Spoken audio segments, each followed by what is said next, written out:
Welcome back. The dev is cooking. I have my special friend here. Woody! Get him, Woody! Keep cooking. Keep cooking, Woody. They won't know what hit them. Their taste buds have no chance against the almighty cook. Now, friends, I want to show you this post by Cathie. Cathie is awesome. Cathie was one of the independent devs when the pDAI drama was going on. It's still going on. When it was going on, she did independent research, and they deleted Twitter. They didn't look at Twitter. They just went and looked on chain. She's done a very extended post. All right, now Cathie, like, friends, I don't care. I don't care if people want to hear something else, bro. This thing is 460x to $1. So if there is just the slightest chance that the crowd is wrong, I'm interested. I'm interested. All right, I'm making content for someone like me. I know pDAI is a spear of PulseChain. I know PulseChain is being bonked by Ethereum. So I want to participate with this stuff now. I'm staying on top of it. I'm making content. If you're one of the soy boys, soy cabal, you want to go move to the side and look at something else, go look at something else, bro. That's fine. I still love all the altcoins. There's just extreme cheap prices. I see extreme cheap prices. Okay, you can go do whatever you want. Go sell whatever you want. I don't care. I am sticking to my guns here. I don't care if it goes to zero, man. I don't care. All right, no crying in the casino. Now, Cathie's post. I wonder how many more people will post about things the exploiter does without identifying where his original mints come from. There is no magic button to mint pDAI. Otherwise, anyone else would do it. I repeat, there is no magic button to mint pDAI. Do you know who said this as well? The exploiter on chain. Let me show you this. This was the last message he put. There's no such as unlimited mint. Probably writing, there's no such thing as unlimited mint. This is from this post here. He starts off with, it's funny, very similar to Richard Hart. The last thing, there's no such thing as unlimited mint. All right, literally he's saying it. So about like you see what you want to see, okay? So a lot of people saying, oh, you can't trust him or whatever. Okay, you move to the side. I'm seeing that the Vietnamese kid left that as a last chain message. There you go. She continues. The mints for the past couple of days he did were him withdrawing his internal balance from DaiJoin. He entered DaiJoin with DAI that he minted before. So that's what they're seeing on chain, fans. There's a vault. When they withdraw out of the vault, it looks like it's minted out of thin air, but it's not. It's actually being taken from a vault. Now, I've been mentioning that 400,000 times. And good friends, I can't check the on-chain stuff, bro. You know what I mean? Like, there's 1,000 things go wrong or whatever. All these wallet watchers and butthole sniffers, okay? But if something has an infinite minting bug, even Richard Hart said, if something has an inflation bug, its fair value is zero because there's no scarcity, right? It's like a blade of grass, right? You can just keep growing blades of grass out there in the world. What's a blade of grass worth to you? Nothing. It's the same thing. She then explains like how it works. If he liquidates an Ethereum B vault with his flashy flash loan, the liquidation of the vault, withdrawing DAI from the vault and repaying the transaction, he repays back the same amount he minted and he ends up in net zero. He can only mint what he took. And she says, the auctions are not worth bidding on, hence people don't bid on them.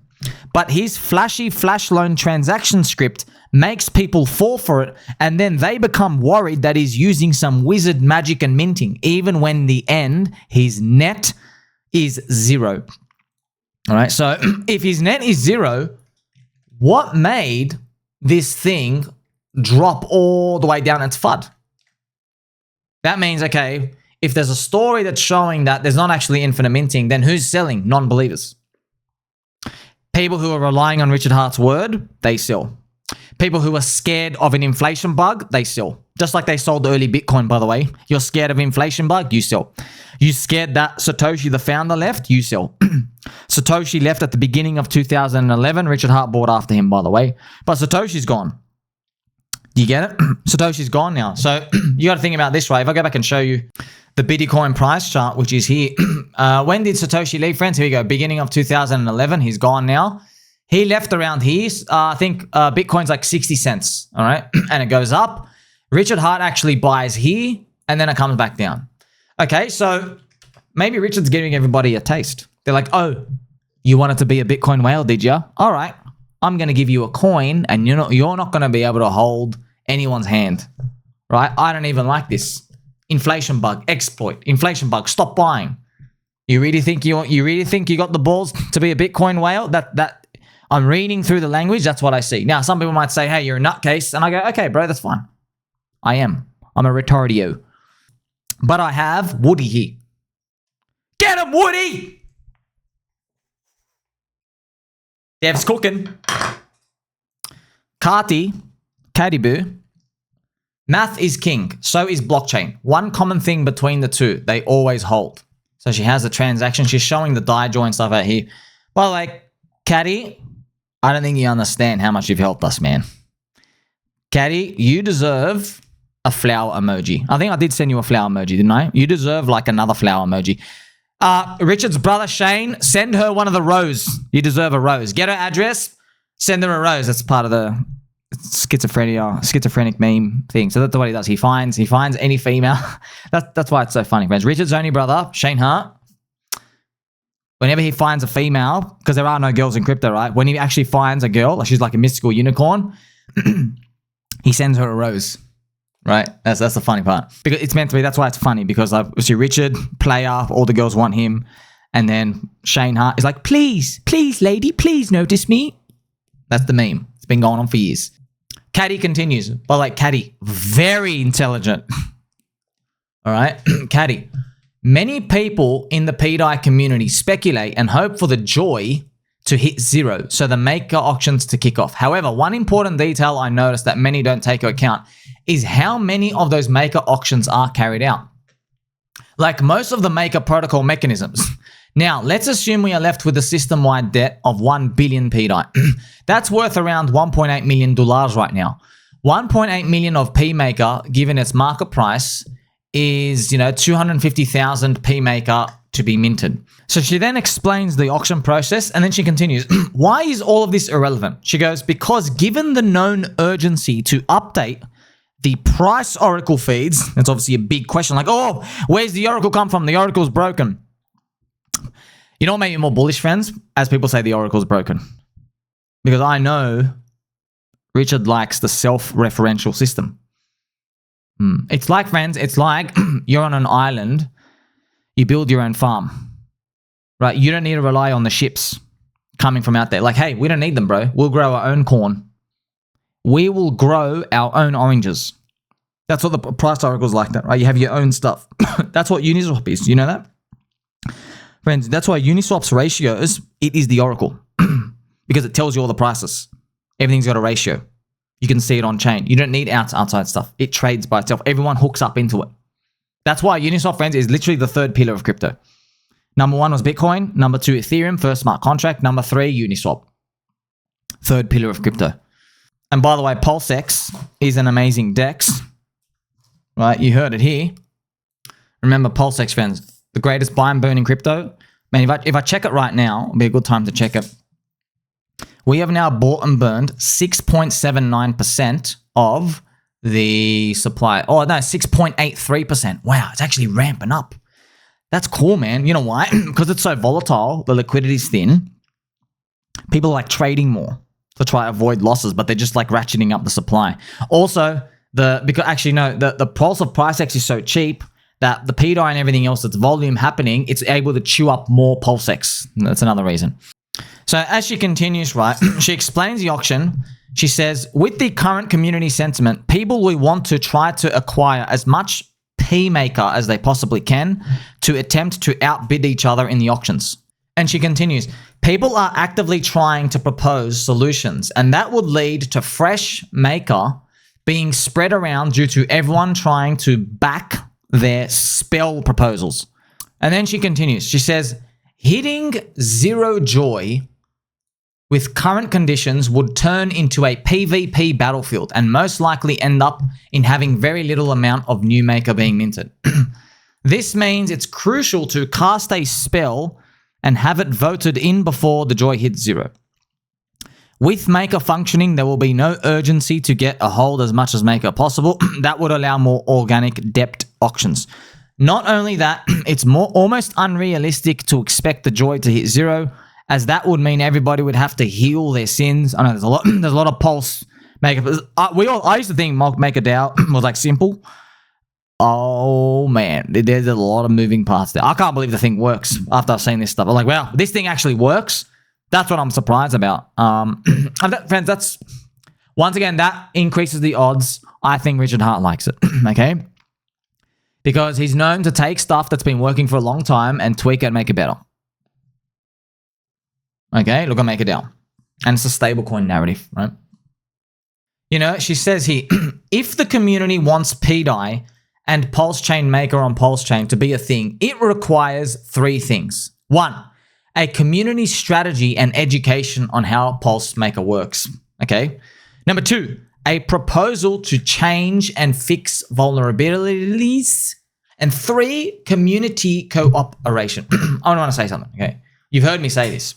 People always say, but it's broken, Sami, but it's broken. It's Sami, it's broken, it's broken. And I say, bro, Habib, you are preaching to the choir. I've told you the price is not $1 because the thing is broken. Do you understand? It is broken right now, okay? It is broken. Not bro Ryu, bro Ken, okay? That's why it's 450x to $1 and not 0x to $1. It is broken. That is not what I'm concerned about. What I'm concerned about is there's a path to fix it that everybody's given 0% chance of happening. That's what I'm thinking about. I don't know that. I speculate. I go, interesting. You've given it a 0% chance it can be fixed. Interesting. 0%? Really? You're that sure, bro? You that sure? I got to use half the toilet roll when I wipe my ass. I'm not even that sure. I don't have a smelly poo bum right now. You're really sure it can't be fixed? You know everything? If you know everything, bro, how come you've been getting shit wrong for the past 2 years? If you know everything, genius. You got an answer for that? No, you don't. But maybe there's stuff you don't know. Maybe. You know, whenever I say that, no one can say anything. I'm literally a retardio. I have a peanut brain, okay? There's an echo in here. I don't know anything. I've got to swim in the dark naked with everybody else, okay? And we're in a fish tank, and there's people walking out. How did this guy get in the aquarium? Man, it must be cold in there. Is that a willy? I can't tell. It's so small, okay? It's hard, friends. Everybody's looking at your willy and they're shining the torches. And you're like, you're trying to tell them through the glass, it's cold. It's cold. Don't judge me. They'll say, I'll believe it when I see it. It's a family-friendly show right now. Please get this man in the aquarium. That's what's happening right now, man. That's when you see prices down, bonked, okay? Literally bonked. Bro, when you drop 98% down, friends, you don't have a willy anymore. You've got an innie. There's no willy. Where's your willy gone? It's gone, okay? That Vietnamese kid's got the big dong out, turkey slapping everybody, you got nothing.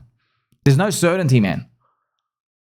But I've shown you the biggest things that have given the highest returns in the past also had maximum uncertainty. That does not mean whenever you're uncertain about anything, just buy more. It does not mean that. But it means if there is ever so slightly a chance that the price action is recovering and that there is a story that could change, I think it's worth taking a bet personally. Let's continue with Cathie. After all, the DAOs, in my opinion, should all be about community. A single person being responsible or fully backing a DAO makes no sense. The pDAI narrative was born in a community. I strongly believe it is the community that should be working an effort to make it work, not just simply expect someone to come in and fix everything for them. And if those holding Maker and Pulse find that fitting to honor the community to make it work and could assist in having a community proposal, in my opinion, would be the best outcome for pDAI. Some would say that sounds a bit too much like an orchestrated fairy tale of how this thing is meant to work if you're living in a decentralized stablecoin with the world's first native decentralized stablecoin on a chain, which is a special economic zone, which is also Blacklist Function free. It is literally a blue ocean. What a fitting story. It's the people's DAI. That's what I call it, by the way. That P doesn't just stand for PulseChain, this stupid coin. It's the people's DAI now, yeah? What happened to E-DAI? Estrogen DAI. Literally went the way of the soy, okay? pDAI is being sunsetted out. Maker renamed to Skynet, literally like Terminator. They are now trying to get to 100 billion market cap. You can go look it up. Go look up all the information, okay? Go to type it in Grok, made the whole episode for you. They're trying to get 100 billion plus market cap. They need real world assets to come in. Those big companies, institutions said, hey, you can get your 100 billion market cap will come in, but you need to be compliant. You got to play by our rules, or I'm going to turkey slap you with my dong, okay? You got to play by our rules. MakerDAO, ask them, hey, what are your rules? And they go, put a blacklist function. And they say, oh, but sir, DAI has no blacklist function. And they're literally, friends, they're literally waving their lollipops in their face. They go, bro, listen, you want 100 billion market cap? Make another coin and put a blacklist function, all right? If you don't do that, we are only going to hold USDC for cuck and USDT for transgenderism. All right? We ain't touching pDAI. We're not going to touch a DAI. You don't have a blacklist function? Get out, bro. It's our game. That's what they're literally saying. And what did MakerDAO do? They go, all right, well, we want the higher market cap. Let's go sell our soul. Go listen to Captain RG3. Thank you very much. Resident Pirate from the PulseChain community. Okay? Resident Pirate says literally every time you hear him speak, he goes, Bitcoin maxis, bro, talk to us for cypherpunkerism for 10 years. BlackRock comes in and they go, yeah, here you go. Here are my balls on the platter. We need a higher price. Please, come and get connected with us. And they did. They did. But that opens up product market fit for us. Bitcoin has no privacy solution. Yeah? Bitcoin is public ledger. They've got the conduits there. Does it make sense now, friends? It does make sense. So that's why I'm looking at this, okay, as a dev, cooking with Woody. All right, cooking with Woody. Okay, I can see there's a product market fit somewhere. I don't have all the answers. I don't know. I can see something though. I can see something that's meant to have an infinite minting inflation bug not go to zero right now. It's meant to be, friends, it's literally, this thing is meant to be down here. It ain't down here, okay? It's doing this. That's what I can see. And let's look at the real underlying strength. The pDAI pulse ratio is at 110. Why aren't you back down here with infinite inflation 0.01? Why are you not worth 0.01 pulse? Why are you worth 111 pulse? Questions, you know? Questions. So you're seeing all this information here, and I gotta remind everyone, we're all on the same team, man. I know PulseChain looks like it's cratering to zero. It might reverse up, okay? We're all on the same team. Just to let you know, friends, man, it's kind of funny, man. I literally, all the questions people have, bro, I answered your questions 6 months ago. Okay? It's still relevant. What, because the price was higher, the price went down? No, it's still relevant. If the prophecies are true, okay? If they are true, I don't know they're true, okay? If the prophecies are true, if pDAI magically somehow unicorns its way to $1, when it gets to $1, that's not the end of the game, bro. That's the beginning of the game. You now have a special economic zone. You have a $1 price. You have people who can earn yield. They hold it in the bear market. They're going to probably go and rotate. That's what everyone will do. The goal is they all rotate and they smack up Pulse, PulseX, Hex, Inc. There's a big bridge yielding farm. It gets all the pDAI out. It's just sucking all the liquidity. I guess that's the game, okay? I don't know the game. I don't have the roadmap. I don't have the roadmap. I've just leaked the guess. Okay, that's the game. That's how I see it.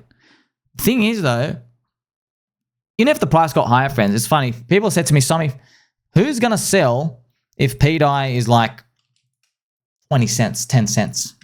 Like, why would they sell?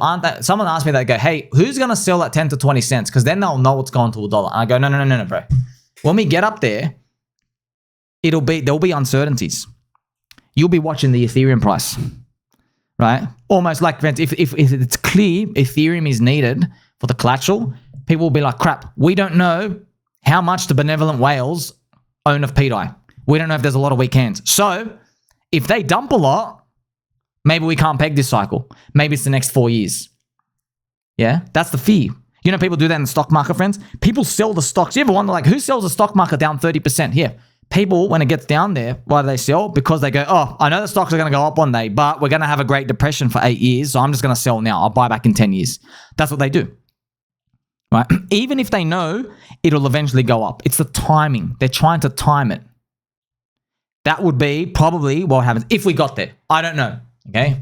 I don't know if we get there, but there will be uncertainties there because people will be looking at Ethereum. Maybe it's $7,000 and they're like, crap, we might need a $14,000 ETH to peg this cycle. So maybe peg's done. We got to wait another 4 years. That's what people were doing, the uncertainty stuff. That's why I said maybe Mr. 99 Capital will be the final boss. Like, subscribe, baby, better, and all friends. It's been a very special episode. You, me, and Woody. Catch you in the next one.